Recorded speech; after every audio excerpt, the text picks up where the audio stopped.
Assalamualaikum dear student, welcome back to YouTube channel. This is Rana Shahid here. Dear student, today the topic for discussion is alternation of generation.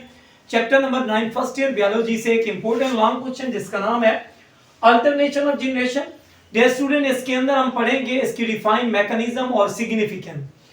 So start करते हैं. सबसे पहले the phenomena in which haploid multicellular gametophytic generation alternate with the multicellular diploid sporophytic generation and vice versa. एक ऐसा mechanism जिसके अंदर haploid gametophyte change हो जाती है डिप्लॉइड स्पोरोफाइट में और डिप्लॉइड स्पोरोफाइट चेंज हो जाती है हैप्लॉइड गैमेटोफाइट में. इस मैकेनिज्म को हम नाम देते हैं अल्टरनेशन ऑफ जनरेशन. तो डियर स्टूडेंट, हैप्लॉइड गैमेटोफाइट थी, माइटोसिस करके कन्वर्ट हुई डिप्लॉइड स्पोरोफाइट में और ये डिप्लॉइड स्पोरोफाइट मियोसिस करके कन्वर्ट हुई हैप्लॉइड गैमेटोफाइट में. इस कन्वर्जन को अल्टरनेशन ऑफ जनरेशन का नाम देते हैं.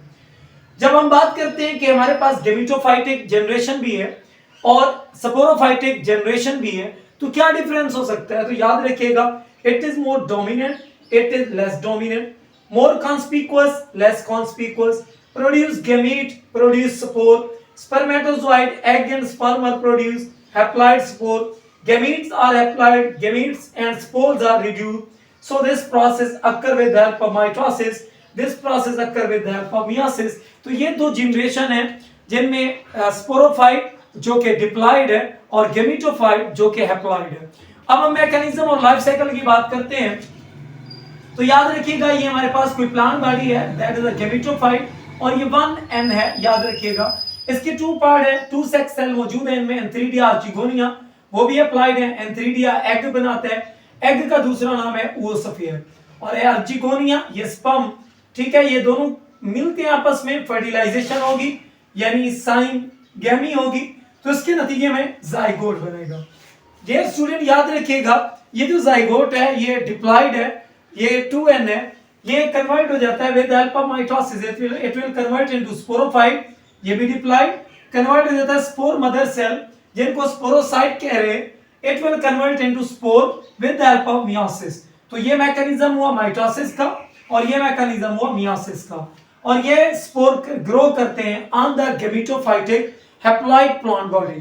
सो हम नेक्स्ट देखते हैं significant there is the reshuffling of gene, better genetic makeup, better genetic variability, great variety of species, and better chance for survival as well as adaptation, and better natural selection. So ये कुछ point है जो elaborate करते हैं significance of alternation of generation को. So dear student, याद रखिएगा, इस तरह का मैकेनिज्म एग्जिस्ट करता है in the bryophyte as well as tracheophyte, जिसको आप नाम देते हैं हेटेरोमॉर्फिक अल्टरनेशन ऑफ जनरेशन, जिसके अंदर डिप्लोहैप्लॉइडिक लाइफ साइकिल जिसमें डिप्लॉइड और हैप्लॉइड एक दूसरे के साथ अल्टरनेट करते हैं. सो यहाँ पर एक छोटी सी एमसीक्यूज के तौर पर पॉइंट है कि gametophyte start with spore and and with gametophyte, while on the other hand sporophyte start with the oosphere and end with the spore. oospore and oosphere में क्या फर्क है? तो याद रखिएगा, oospore is zygote, oosphere is the egg. So that was all about alternation of generation. Hope so ये आपको समझ आ गया होगा. Thank you so much.